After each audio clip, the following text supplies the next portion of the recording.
Prince Petar Nemanjić, the son of Tojan, who held Popovo, was a vassal of the Branicević and, although not the ruler of Hum, was considered the first nobleman in Hum. Prince Petar was brutally killed by Ban Stefan's forces during the possession of Hum in 1326. This event added to the negative reputation of Ban Stefan. In addition, Pope John wrote to the Hungarian king, Charles Robert, and Bosnian Ban Stefan in 1325, requesting the introduction of the Inquisition in Bosnia and Slavonia. This demand was surprising as Ban Stefan was an Orthodox Christian. The Catholic Inquisition was aimed at the Bogomils and Orthodox Christians in Bosnia and solely against the Orthodox Christians in Slavonia. Therefore, the Pope was essentially asking Ban Stefan to allow the Inquisition against the church to which he himself belonged. Such audacity and aggression were rarely seen. Ban Stefan, despite being Orthodox, did not hinder the spread of Bogomilism, which was expanding from Bosnia among the Catholics in Croatia and the Orthodox Christians in Hum. King and Emperor Dušan the Mighty 1331 to 1355.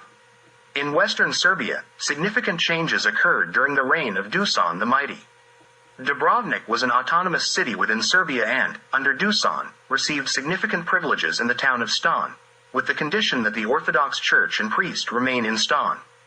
Dubrovnik also had to pay a tribute of 1,000 perpers annually to his ban in Bosnia, namely Stefan IV Kotroman. 16. The Hungarian authority in Dalmatia ceased during the reign of King Ladislaus, from 1272 to 1280. Despite the efforts of the Hungarians, with the support of the Catholic Church and the Venetians, to suppress Ban Mladen Pavlov Subic, Hungary gained nothing in Dalmatia. The Venetians took full advantage of the indecisiveness of King Stefan Dekanski and maintained good relations with the Serbian court. Despite the Venetian expansion, the Serbian side was not driven out of Dalmatia. Mladen Đurđev Subic inherited the lands of his relative Mladen Pavlov Subic, and with the help of a Serbian army, he became the ruler of Skradin, Klis, and Omiš. Prince Mladen became very powerful, and his authority was respected throughout Dalmatia. Thus, Serbia regained dominance in Dalmatia through this second Subic. Pope Benedict XII wrote, on May 22, 1337, orders to the Hungarian king and Croatian ban to resume a crusade against the heretics. The Pope also complained that his Franciscans and Dominicans achieved nothing in Bosnia because the ban, although orthodox, protected the Bogomils. However, the Hungarians and Croats were reluctant to embark on a new war against the Serbs, as they regularly suffered defeats in every attack on Serbian lands, and this new papal order was not welcomed by them in any case. Unable to carry out the Pope's orders, they began to court Duke Nelepic, offering and promising him everything they could to persuade him to seize the possessions of Prince Mladen Subic. The attack on Prince Mladen was, in fact, an attack on Serbia, as the prince was under the direct authority of Dušan the Mighty. Mladen was also Dušan's son-in-law, having married Dušan's sister, Jelena. Prince Mladen had a considerable army in Skradin and Klis, but not knowing the strength of the Hungarian attack, he asked Ban Stefan to send him reinforcements and to send as many Serbs from Bosnia to settle in Dalmatia in 1337. To avoid repeating the mistakes of his predecessor, Prince Mladen secured himself with enough military force in time. Thanks to this, Prince Mladen easily defeated Nelepic and his allies, the Hungarians, in 1338, and settled the Serbs who had come from Bosnia around Skradin and Berbir. Deceived, weakened, and defeated, Duke Nelepic retreated into his fortress and was no longer seen. After his death, power in Nin was taken over by his wife, Vladislava, a Serbian woman from the Gusic family, who acted as the guardian of her young son, Jovan. Croatian Ban Nikola Haholda attempted to exploit this opportunity and attacked Nin with the Croatian army in 1344. However, widow Vladislava managed to defeat and drive away the Croatian Ban. This defeat of the Croatian ban drove Hungarian King Louis to despair, and he personally came with an army of 30,000 soldiers to confront Vladislava and avenge the Croatian ban. On his way to Nin, he began to doubt his military fortune and stopped near Bihać to initiate negotiations with Vladislav. Between them, an agreement was reached. Vladislava agreed to recognize the supreme authority of the Hungarian king, and in return, he recognized her rights to the possessions she had and even granted her the town of Senj and the Cetina region. Thus, Vladislava expanded her holdings without a single sword strike. King Louis later entered Dalmatia and attacked Prince Miladin in 1345. Prince Miladin successfully repelled the attack and drove Louis out of Dalmatia. Louis didn't give up. 2 years later, he attacked Dalmatia again and managed to conquer Omis after forcing Duke Derd Pavlovich Subic, the Duke of Omis, to surrender. To remove him from Dalmatia, he exiled him to Zara. His descendants are known as the Zarinsky princes. Neither of Louis's attempts to attack Prince Miladin succeeded. He was defeated and had to retreat. Vojvodis, dukes, under Prince Miladin during this war were Bogdan and Ostoja, both Serbs from Bosnia. These two, along with the Serbian army, captured Klis, Skradin, Trogir, and Verbir and handed them over to Prince Miladin. While the Serbs in Dalmatia successfully dealt with all their enemies, great unrest arose in Bosnia. In 1340, the Catholic Church prepared a new crusade against the Serbs, and priests from all over Catholic Europe were being gathered in Hungary to convert Bosnia to Catholicism. Ban Stefan was frightened by this massive war preparation and the noisy propaganda that the entire Catholic Europe was gearing up for a crusade in Bosnia. Ban's scribe, Domalja Bobaljevic, a Dubrovnik native and Catholic, persuaded the Ban to convert to Catholicism and thus avoid the war. To his misfortune, Ban Stefan did exactly that in 1343 and formed an alliance with the Hungarian King Louis. Emboldened by this unexpected success, Louis dared to demand the land of King Stefan from Dusan the Mighty. Dusan rejected his demand, and in 1343, Louis attacked Serbia in Sram with an already assembled army for a crusade. The attack was strong, but the defense was even stronger. As historians record, the Serbs didn't let an inch of land to the attackers. King Louis's failures in his attacks against the Serbs, both in Dalmatia and Sram, forced him to change his war plans. Instead of focusing on the Serbs, he turned against the Venetians. In 1348, he arrived in Dalmatia with a large army and attacked Zadar, which was under Venetian rule. Bosnian Ban Stefan was with Louis as an ally. During the Battle of Zadar between the Hungarians and the Venetians, Ban Stefan remained idle with his army, not taking part in the fight. It was thanks to his passive stance that Louis was defeated and had to withdraw from Dalmatia. Stefan Kotroman indeed lived up to his name as he betrayed his master, Dusan the Mighty, and his new ally, King Louis. Ban Stefan justified his actions before the Serbs, claiming that he didn't betray them but rather converted to Catholicism to avoid war. He presented different explanations to the Serbs and the Hungarians, and this continued until 1350. In that year, King Louis persuaded him to seize the Principality of Trebinje with Konavla, which belonged to Emperor Dusan.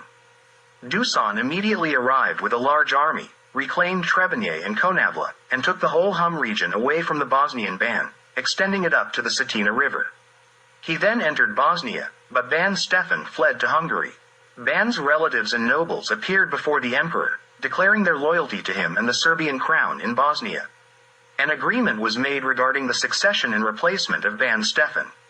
Dusan then left Bosnia and headed south. He camped in Duvno and sent his army through Dalmatia up to the Krka River. However, the Serbian army stopped in the Krka Valley and didn't advance further west, even though there was no force preventing them from doing so. This shows that the Serbs and their neighbors considered the Krka River as the western border of Serbia at that time. Orban stated that the river Krka was the boundary between Serbia and Croatia.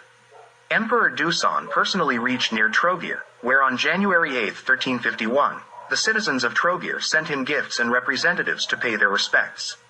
In 1348, Prince Miladin Subic passed away, and his wife Yelena ruled Primorje in the name of their underage son.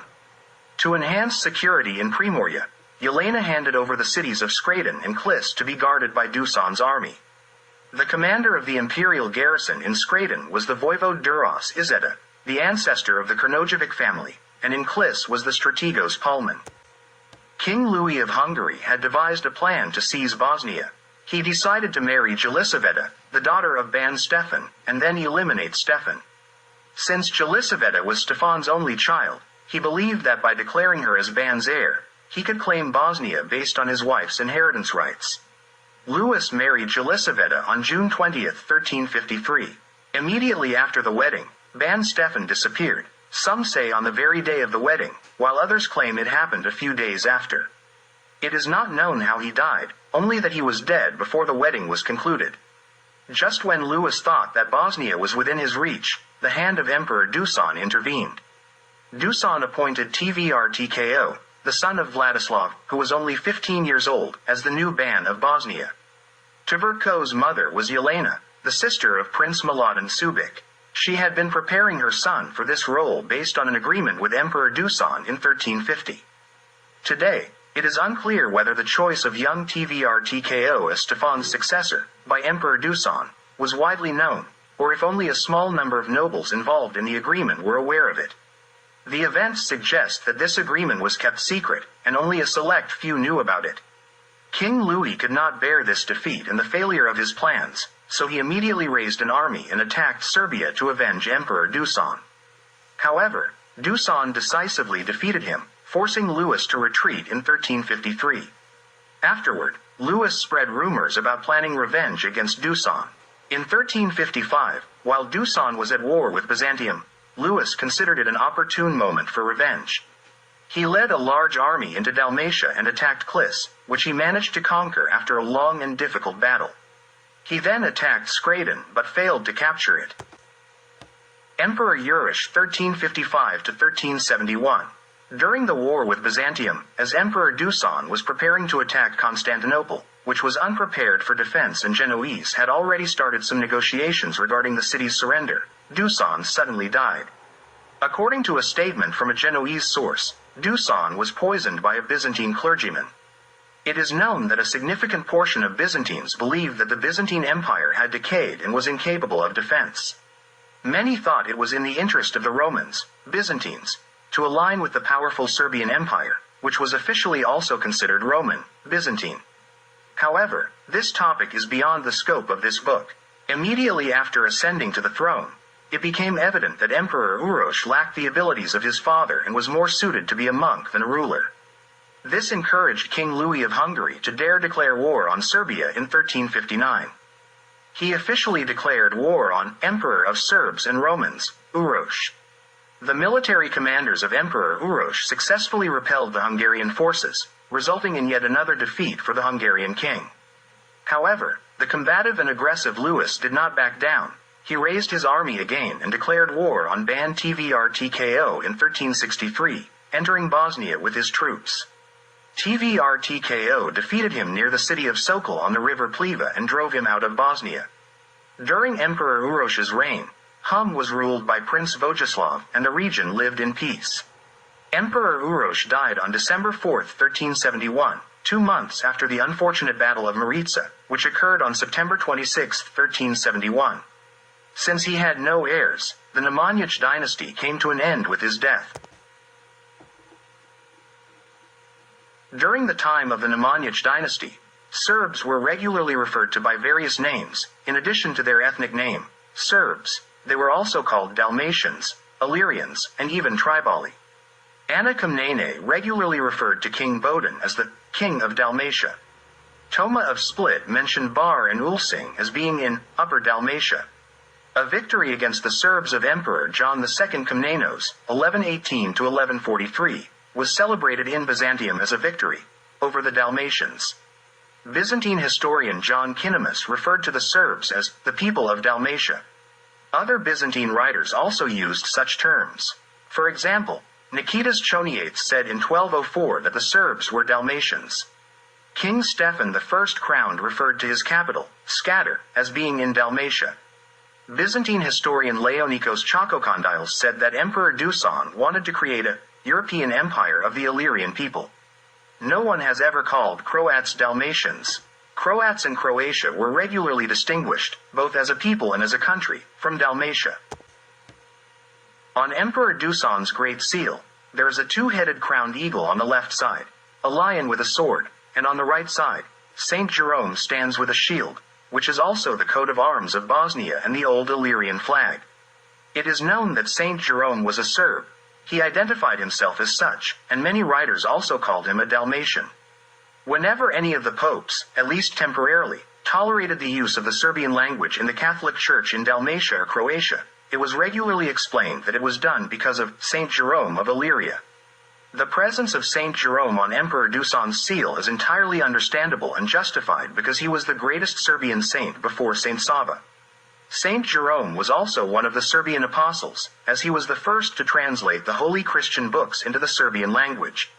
In his letter to his friend and namesake Sophronius, Saint Jerome stated that he translated the Psalms for the people of his language, Lingue Mii. Mavro Orbini left us a letter, a bukvica, which Saint Jerome used. That bukovica was not glagolitic, as many mistakenly claim due to ignorance, but rather one of the ancient forms of the Esarbica script, identical to the contemporary Esarbica script, with the same order of letters. In Jerome's script, there are no elements from the Latin script, or Roman script, which is completely inaccurately referred to as the Latin script, as was the case with his contemporary, the Gothic bishop Wulfila.